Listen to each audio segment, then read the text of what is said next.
Good morning and welcome to Lattes and Leaders with Dr. Brad Johnson, best-selling author and accomplished public speaker specializing in education and educational leadership.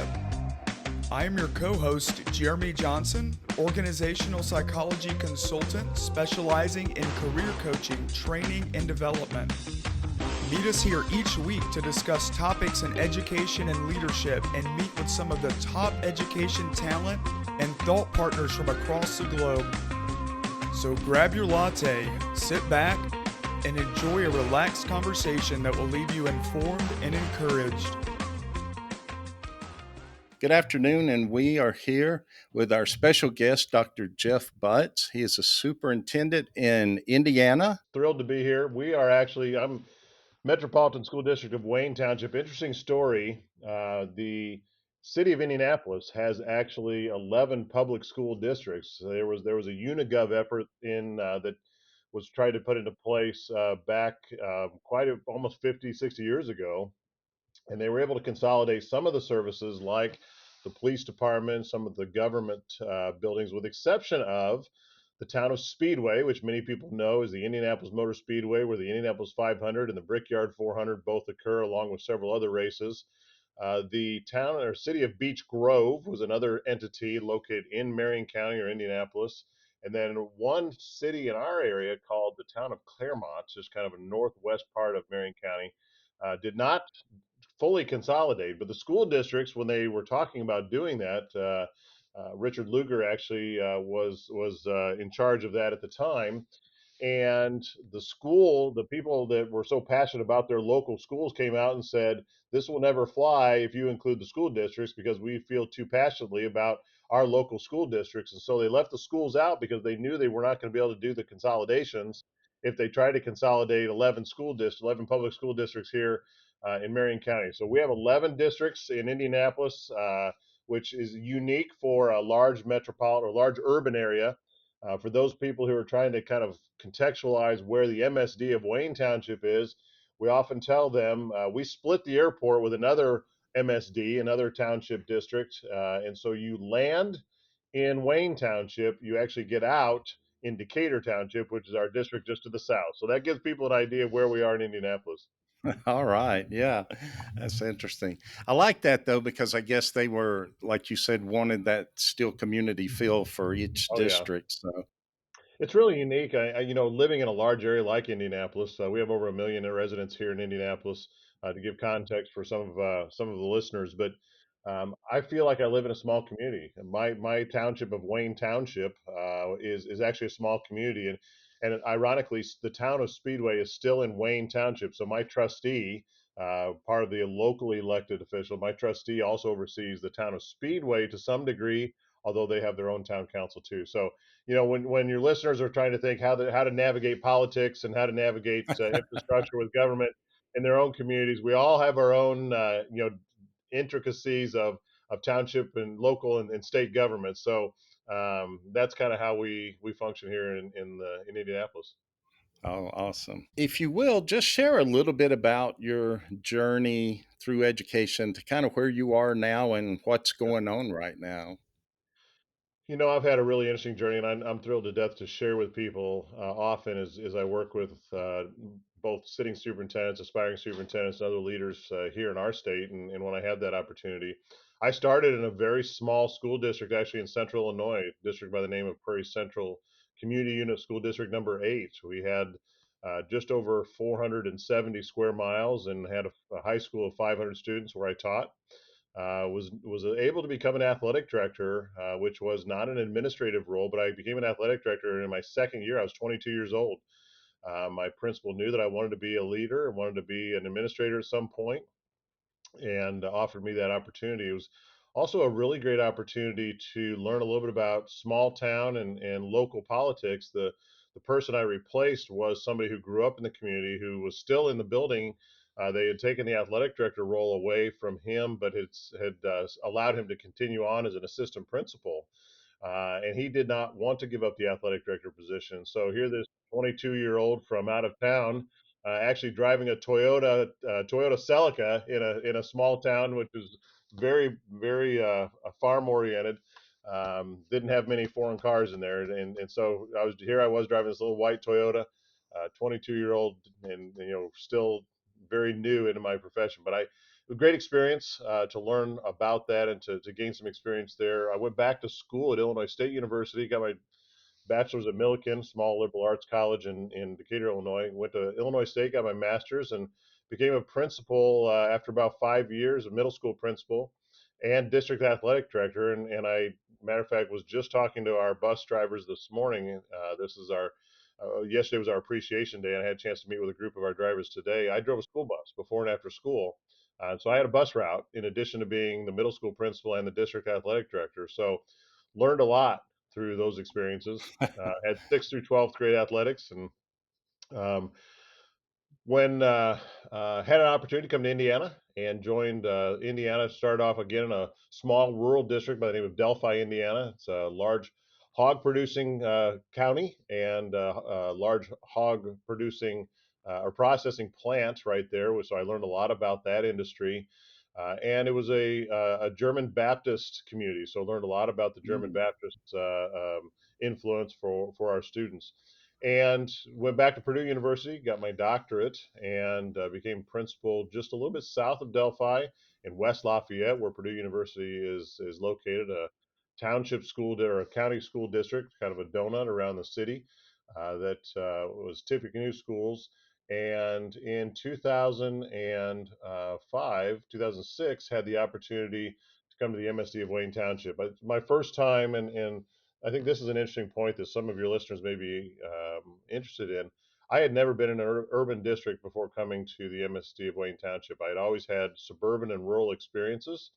And so sometimes people wonder how well you can navigate some of those spaces between rural and suburban and urban environments. And so that was something I had to be very intentional about when I sat down and talked to the committees here in the MSD of Wayne Township when I was interviewing to become assistant superintendent for secondary, is how was I going to work with a very diverse community that looked very different than I did, that had higher poverty. And we've even changed dramatically in the last 18 years that I've been here with our demographics. That has been a great learning experience for me and just a great opportunity. But when I interviewed with my predecessor, and I gave him a handshake. I grew up in a family that handshake still meant something, and promised him I would not interview for any other job until I was considered a candidate for the MSD of Wayne Township.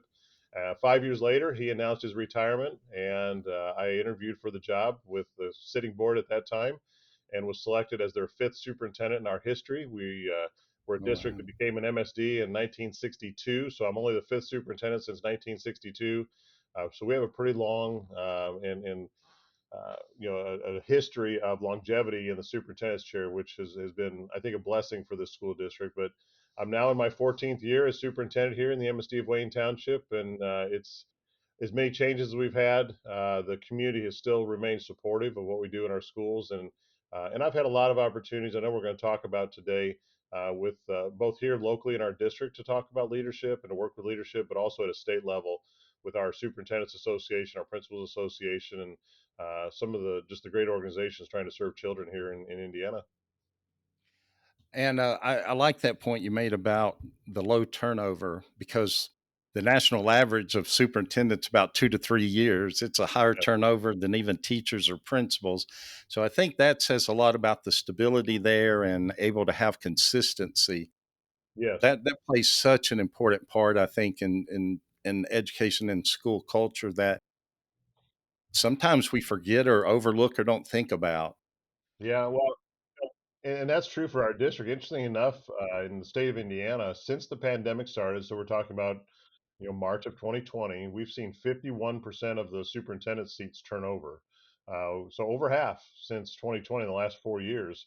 And just this past year, so between 2023, 24 and 24, 25, we've seen about a third of our superintendent positions turn over. Many of those are brand new superintendents who are entering the superintendency for the first time, and some of which are not very well prepared or have not had the experiences that would set them up for success. So we're really having to try to wrap those new superintendents with supports at the state level and the local level. And some great things that we're doing here with the Indiana Association of Public School Superintendents. wrapping around those new superintendents to help them to make that transition, many of them straight out of the building principalship. I was about to say, is it because there is such high turnover, they don't really have time to get into place and learn and be mentored to move into those roles? Yeah, that's exactly it, and I think there some are willingly applying for the jobs, thinking that they're ready, and various degrees of experience in their careers, and some are being tapped by their boards internally after the superintendent has left, either willingly or unwillingly, to step up from that principal role into the superintendent's chair. Okay. And while we're on it, we can go ahead and let you elaborate on that a little bit. But yeah, moving into that role, I always talk about at the school level, principal is such almost kind of a lonely position, between the district and taking care of their staff. But that superintendent sitting there feels like he's all alone or she's all alone as well. How do y'all mentor, or what is the process that y'all do to help them? Because I think that probably is a big key, is to make sure they are mentored, and to have someone where they feel like that they aren't all alone and experiencing things all alone. Yeah, in every district, there's only one superintendent, and so that is a position. And some people would say it's a lonely position. I would argue it's only lonely if you allow it to be lonely, because I've been on, ironically, I've been on conversations throughout today in various formats with superintendents around the state. I start every Friday morning off with a group of about 95 superintendents in a Zoom call, and we Mm. collaborate on things that are coming out. And usually it's information coming at the state level. We get a Friday morning email from our Department of Education that we typically go through. And then just kind of talk about other things that are happening. Some of us have already started school here in August, the first part of August. Some are still a week or two away from starting school, depending on their school calendars. So people are in different spots with regard to being back for the school year, but that gives us an opportunity, obviously, to collaborate with our other individuals who are doing the same job, maybe in a different setting. And I argue, a district like mine, and I'm not large by national standards, fairly large by Indiana standards, 16,000 children. We have about 2,500 employees, and so that's a large district, 24 facilities, and all of the things that go with that size of a district. But I'm working with superintendents who may have 1,500, 2,000 children in their school districts or less, and I often argue their job's harder than mine. They're doing all of the things. They have all of this. They have the same number of reports to do. They have the same number of issues to handle, or the same kinds of issues. But they're the only one that handles Yeah, those. And less staff. Yeah. right. In a district like my size, I have 7 members of my superintendent's cabinet, and each one of them have an area of responsibility that they're handling. So my job is much different than even my some of my colleagues' positions. But at the state level, when we're talking about this turnover, new superintendents, we have a new superintendent academy. And so all of those superintendents are able to have multiple professional development sessions unique to their transition into the superintendency. And every one of those individuals is assigned to a mentor, somebody within the association, somebody who has been vetted through the association because of their leadership in the state as a superintendent. And so there's that mentorship role that is attached to that first year superintendency. Leading into that, we're now going into cohort 7, I believe, for our aspiring superintendent academy. And we typically have about 30 individuals who participate in each one of those, ranging from people who are in the principalship to assistant superintendent positions. And a couple things come out of that, which I think are really great. One is either you learn that you want to be a superintendent, or you are reinforced that you never want to have that job moving forward. And I think that's critically important too, before you get into it, to know, is this something I want to pursue? Is this a position that I think I'd be successful in? And then also gaining some of those skills and building those networks, because each one of those aspiring superintendents also is assigned to a mentor. And that mentor actually has to go through a program we have called EPIC. And for our EPIC program, um, that program really began as a program with the Butler University, the School of Business, the Lacey School of Business at Butler, and um, the Superintendents Association, to work with superintendents who are in their third to fifth year of the superintendency. They're done drinking through the fire hose. They've kind of been able to settle in a little bit, and they can start to focus again on their own professional development more intentionally. And that really gives them an opportunity and gives us an opportunity to think through leadership through a business lens, educational leadership through a business lens. And why is that important? Well, much of what we do is working with our community, working with our partners, our local partners as well. And in Indiana, we're looking at more apprenticeships and internships and work-based learning experiences, but we're also looking at having that dialogue with the preparation of our future workforce and maybe trying to get some better partnerships and collaborations with our business and industry, but we don't often talk the same language. There's return on investment and profit margins, and all of the things that typically our business leaders are concerned about are not things that we have been trained with is going through our traditional preparation programs in college. So we really try to focus kind of on that business lens through merging the two and helping those leaders 3 to 5 years to start to think through the business leaders lens and quite honestly, many of us are running, and we hear this often. Sometimes it's a bit cliche, but I run the largest business in my community. I serve more meals, I drive more miles, I have a larger budget, I employ more people. All of those things, so I'm running a business, and my business is to educate children, right? So I think it's important for me to think about how I maximize the revenue that I have, and my revenue happens to come from property taxes here locally, a few other tax supported revenue streams. Majority of my budget comes from whatever the legislature passes in the session for our biennial budget. And so are there other revenue streams? And sometimes there's some parameters around that, but are there some other revenue streams, or are there ways that I can reduce expenses that don't negatively impact children? So those are some of the conversations we have with our 3 to 5 year. I say that because those individuals then, once they go through EPIC, they now are eligible to be mentors for our aspiring superintendents. They have to go through that program first. So they have that lens and are able to do that. So we have a wonderful cadre of leaders. This year, we're starting actually executive coaching program here in the state of Indiana for superintendents. We had a group of superintendents go through a program at Harvard University just this past year, and they are now being assigned to individuals who want an executive coaching experience, which is vastly different than mentoring, and Hmm. it's that very clear distinction. And so that will begin actually this fall. We're looking forward to here in the next couple of weeks that program beginning for the executive coaching program through the aspiring superintendent, or through the Indiana Association of Public School Superintendents. And then one other program I'll mention as well, and that's our program for women in leadership, specifically looking at and helping to support some of our women who are in those positions or aspiring to be in leadership positions, and an agenda that's very specific to some of the issues that our women leaders experience that our male leaders do not. And so we've tried to be supportive of that.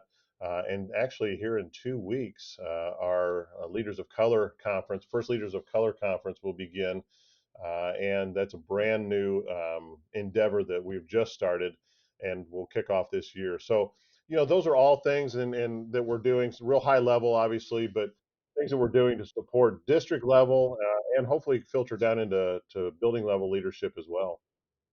Yeah, absolutely. And I think that's so important to kind of have that mentality. I've always said, and sometimes you get pushback in education because, everybody wants to think education's different, but it really is a business.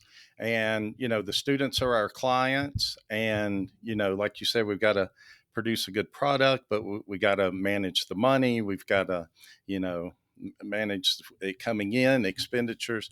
And so I think when you look at, kind of tweak the lens a little bit to look at it that way, you do see the importance of the community as well. And because it is a synergistic type of relationship. I like the point, something you said kind of popped into my mind. I spoke another superintendent, I think in Washington State. But anyway, he'd been to Switzerland, and Switzerland has an apprenticeship type system now where students in high school can go to work basically and start getting paid, but get high school credit and get credit towards an associate's degree. And to me, I think that's just a great option, great opportunity. And like you said, when we're the workforce dynamic and looking at the businesses around, being able to collaborate together and create something like that, I think is very powerful and very important for the community. Yeah. It's interesting. You mentioned that. I had a chance to travel with our business, or excuse me, our banking and insurance industry to Switzerland in March to visit the apprenticeship program. We have a program here Gotcha. called Cemex iLab, and there's 32 sectors in Switzerland, and over the last 30 years have really developed a program. About 80% of their high school students after their sophomore year, what we would equate to our sophomore year, are out in the workforce. They're employed. And those sectors, those 32 sectors, have actually created the instructional model, the support systems by which not only are those students working and they have that mentor, that adult mentor that is helping to train them through the various aspects of whatever that sector provides. And they also have a training center, which the curriculum has been created and approved by that sector, that industry. And the instructors are hired by that industry, and the facility is paid for by that industry, and it's fully supported. So when a student comes out of that training center, whatever bank they want to go to, in this case, whatever bank they want to go to accepts that their training meets all the requirements that they need for the overall general proficiency. But then they may have some nuances with some funds that they offer, or different loans that they provide, or options in banking that they want to be very unique with their customers. And so, yeah, it's a marvelous system, and that's really, I was on a call this morning with our Secretary of Education as we're talking about the reauthorization or make the rulemaking of changing our high school diploma requirements. And one of those things that has been fairly controversial is this idea of work-based learning competencies fitting into that high school diploma, and what might that look like, and reducing some of those core academic classes we typically think of for somebody who's going off to a 2 or 4 year post-secondary learning experience, um, and instead getting on the job training. And how many times do we hear children ask us, why do I need to learn this? Why is this Right. important? Right. Well, when they're learning business-based math, call it algebra, on the job in the workplace, now it makes sense. Now they understand why it's critically important. Personal finance and civics and all of those things. And we've had great experience with our students in what's known as the Modern Apprenticeship Program, similar to probably CareerWise Colorado, now CareerWise USA. But we have a modern apprenticeship program here with two groups, Employee Indy and Ascend, that have allowed our students to work in some of our largest businesses here in Indianapolis, some of which are international businesses like Roche, which happens to be Switzerland based, has a very large building, a very large footprint here in Indianapolis. Several banks downtown, and other businesses. But those students are spending their junior and senior year, a portion of their junior and senior year, employed by those businesses, and then that year after graduation, they're working for that business. And by the way, that business is sending them to school and guaranteeing them a job when they come out. So I think the misnomer is that when we tell people they're going to have this work-based experience, that they're working for a fast food industry, or they're going to a manufacturing plant, and they're being pigeonholed into an hourly wage job that doesn't have any future or any opportunity for growth that will improve quality of life over time. And that's just not that's not the facts. Those aren't the facts at all. Right. Yeah, and I think that's true. Yeah, to get that messaging out. But even in 2024, only about one third of students go all the way through college, and so to have these opportunities, like you said, it's not fast food or a low level. I mean, these are good, apprenticeships in actual career fields that can be with airlines, with banks, or whatever. That Well, man it's can. funny. Yeah, I had I visited a local facility here, just a little bit south of us, a new welding facility that was just built by a co-op career center, and we have a young man last year who just signed on with a major steel company.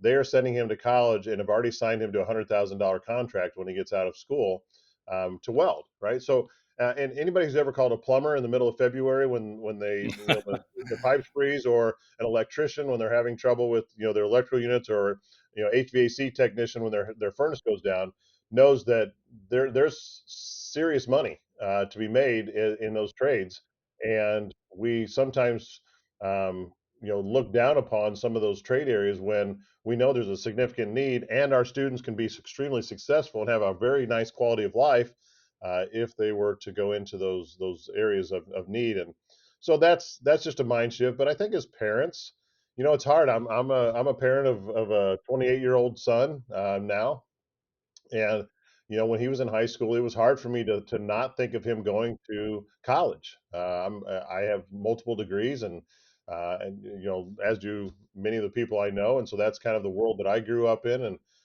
it's just kind of the pathway that I expected for my child as well. And so if somebody were to come to me and say, "Hey, by the way, that's your child's going to go into a pathway that's going to lead them into driving a vehicle that has a name on the side, and wearing a uniform all day long," that may have been something I really had to check myself on. And boy, if I had an education as a superintendent to learn that those are some of the people that I respect the most, and want to have friends that are in that field.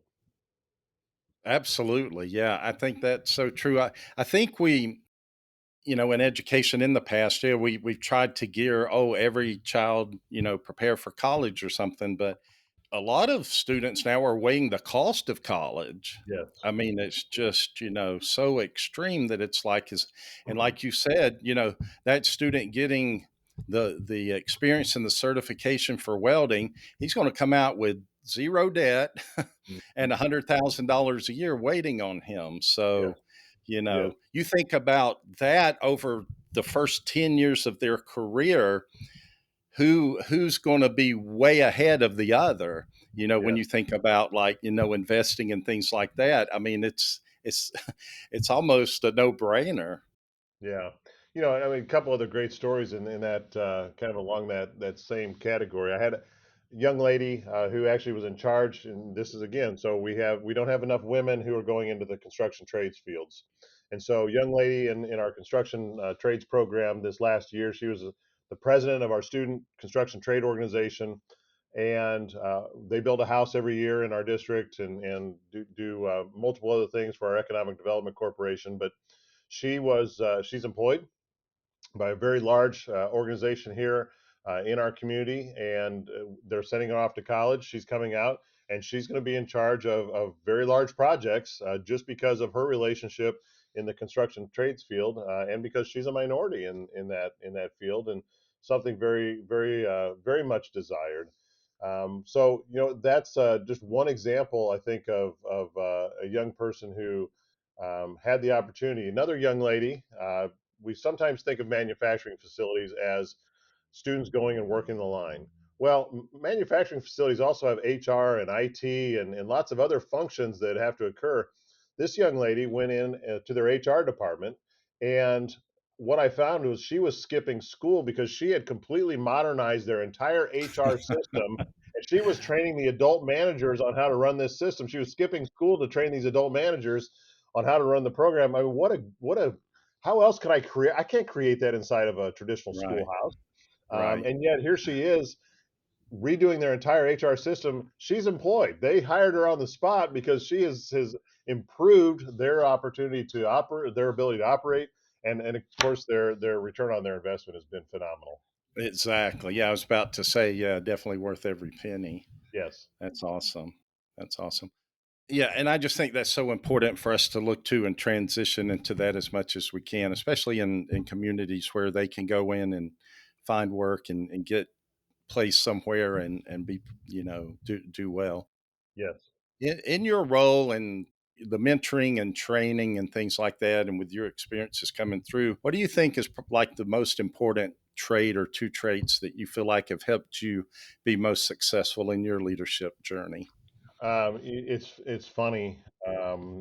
It's funny that as I think about where I was early in my leadership versus where I am today, and I used to look at some of my more experienced peers or some of my more experienced mentors and wonder how they did it, how they were kind of able to keep that even keel. And my grandfather, when I was 14, I believe, gave me a placard, had a duck on it, and it had a saying that I've tried to live by. And I share this often with people, and I'll use the clean version of this, but always behave like a duck, remain calm and unruffled on the surface, but paddle like the devil underneath. And if you think about that, there's as a leader, I always have things that are going on internally. That doesn't necessarily mean that externally I have to project that or I have to allow that to, allow to give somebody else power over my emotions and power over my ability to process through information. And so I often tell our new leaders that I believe we all have a shelf life, and that shelf life looks very different. We go to the grocery store and we pick up a product and we look to make sure it's still, that product is still good. It's still able to be on the shelf. And I think in looking at various leaders over the course of my career, I've seen a varying degree of shelf lives for those individuals, and especially for some of our young leaders. And I was one of those. So I thought, I could do this forever, and I thought going in young, it was fine. I was on a very fast track career path, and I had an uncle who was a superintendent in Illinois who told me, "Be patient. This is, doing this for a long time is hard to do." But I think there's this idea that you have to one find balance, and when we say balance, that doesn't mean that everything is equal or that Right. that that the that it's level, but you have to find out where that balance is with your work life and your personal life and all those things that. And when you can, obviously, you need to feed that side of your soul and feed that side of your life. I talk a lot about a marriage account, and I have a marriage account at home. And if I don't make enough deposits in that marriage account, then I Right. start to operate in a deficit.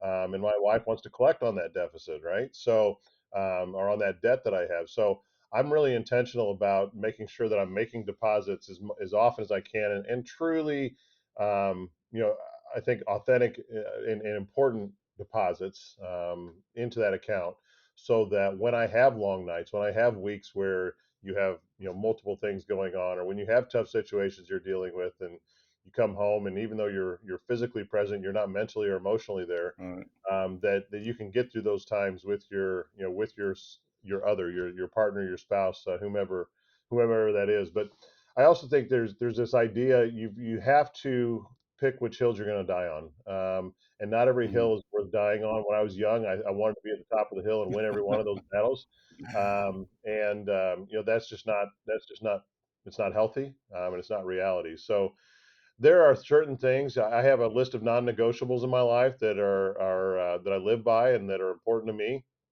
and everything else I can handle. Everything else I can deal with.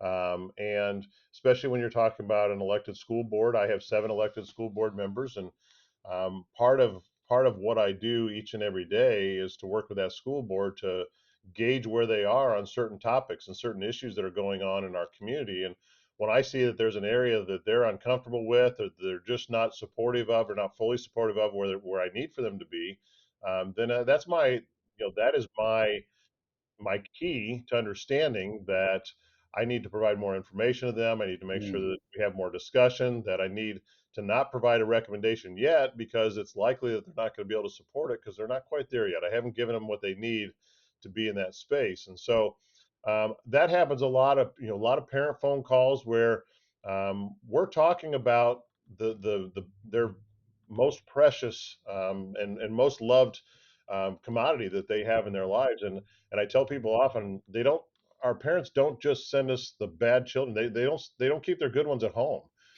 They're sending us they're sending us their very best children, and they love them, and they are going to advocate for their children. And I hope that they do. I actually appreciate it when parents are the advocates for their children, especially when they can't advocate for themselves.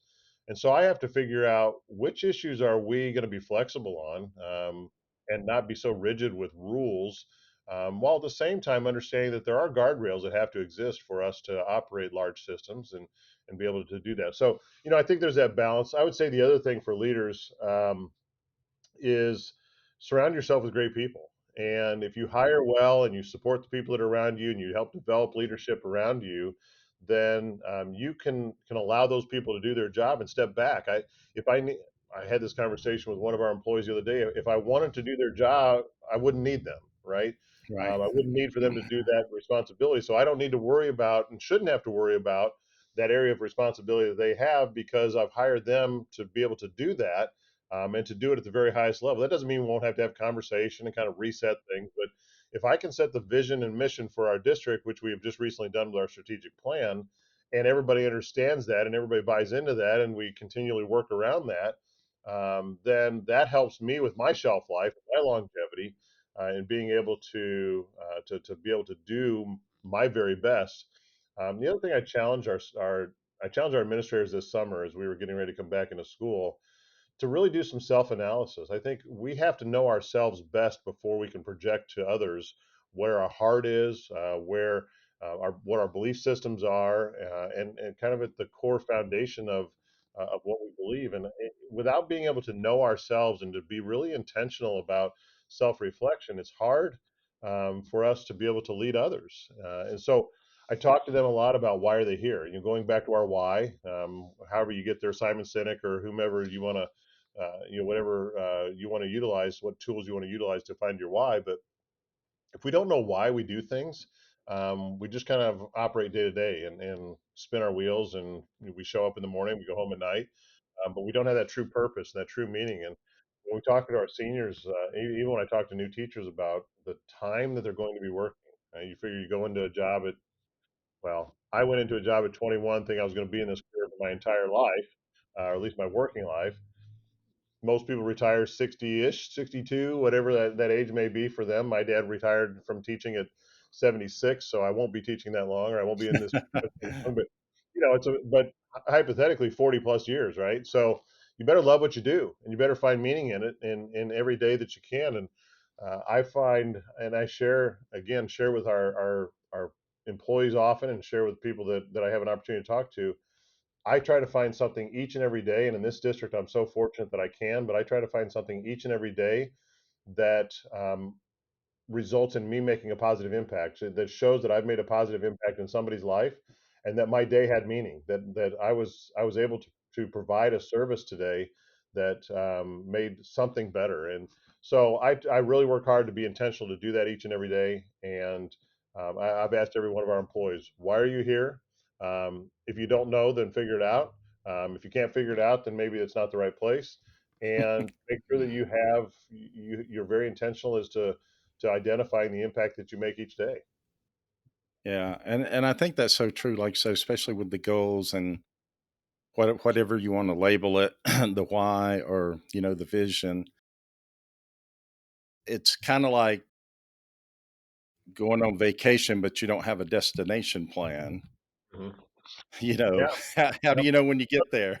my brother does that all the time. He's got a few destinations, but he gets in a van and he'll drive for 3 months, and he'll make it back home, but he may not know where all the stops are along the way. I'm But not that's quite so. that. But like you said, and I do too, and I think it's so important. Each day reflect on a goal that you had, something that you accomplished. I think that helps keep us going as well. I think that's a big part of that. I was gonna say the taking care of yourself is so important. We're in a business, we're in a profession. We've chosen a profession where our lives are all about giving. They're about service, and I shared with our staff at our opening day ceremony this year that if we're not our very best, we can't give our very best, right? So Right. if we aren't doing things to make ourselves better, then whatever that looks like, then it's hard for us to be our very best for the people we serve in whatever our job category is. In most cases, when I'm talking to teachers, I'm talking about students. But if I'm talking about our child nutrition team, I'm talking about students and staff. If I'm talking about transportation, custodial, whoever I'm talking to, we have to be at our best. And so, what does that look like for us? Well, for some of us, it looks like being more physically active. For some of us, it looks like being more intentional about meditation and yoga and being, mindfulness. For others, it's this financial piece. And so, we looked at several years ago our wellness program. We have a wellness program here in our district. We have wellness coaches. We have a team of people that we partner with as well to look at an overall wellness program. And we really have the three prongs that we've been intentional about. Our physical wellness, and so we have a clinic and we have wellness coaches. We have some incentives for biometric screenings and being well, physically well. We have our emotional wellness, which includes not only an employee assistance program, but we've also put relaxation stations in every one of our buildings Okay. where Yeah. people can go to. And then financial wellness. We have a team that is available that we contract with that people can call in and seek advice on, other financial issues. But I think those pieces are also important. And for me personally, I have a program that I'm involved with outside of the district. I do some things inside, but also outside of the district that gives me some guidelines and rules of my own so that I can. I always tell people the first hour of the day is mine. And that hour is sacred for me, and I work out and I do my thing, and then the rest of the day everybody else, the rest, they can have every other hour, but that hour in the morning gives me that time. And for me, it's physical exercise. For some people, it's sitting down and journaling and having their cup of coffee and doing their thing. But I think that's so important that we do take some time intentionally for ourselves, because otherwise, everybody else will take all of our time.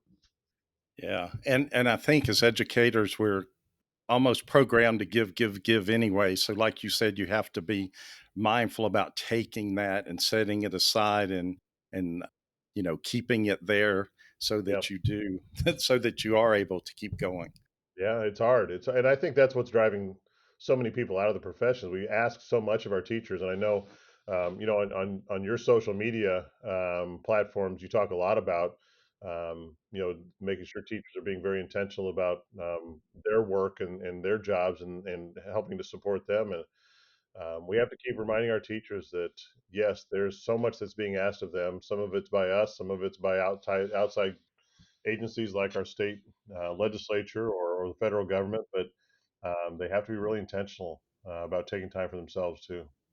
Absolutely. And I think that just the point, like you said, then, especially, moving into administration and stuff, don't forget that, because it's easy to get caught up in all the responsibilities you have Yeah, and to not take care of that part. And like you said, your shelf life will be greatly shortened if you don't do that. that's right. That's right.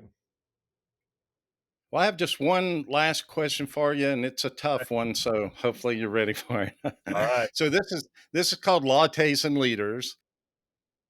And I came up with that because in the past when I was a mentor, I would often just meet them somewhere like a coffee shop, a Starbucks or something, just because it was informal.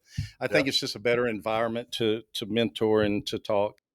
But anyway, so what's your hot beverage of choice? Is it coffee, lattes, cappuccino, tea? What is your hot beverage? I've had a lot of really bad black coffee in my lives. I'm a fourth generation horse trainer. Spent a lot of times around horse barns and in horse shacks and shoe shacks, and so black coffee has always been a go-to for me. But interestingly enough, most recently, to help me sleep at night, I have warm almond milk with a scoop of magnesium and a scoop of greens for probiotic, and they're both chocolate flavored, and that has become my drink of choice, my hot drink of choice for here just in the last couple of weeks. And I think it's because it really gives me the opportunity to have a very blissful, restful sleep and to be more prepared for the next day.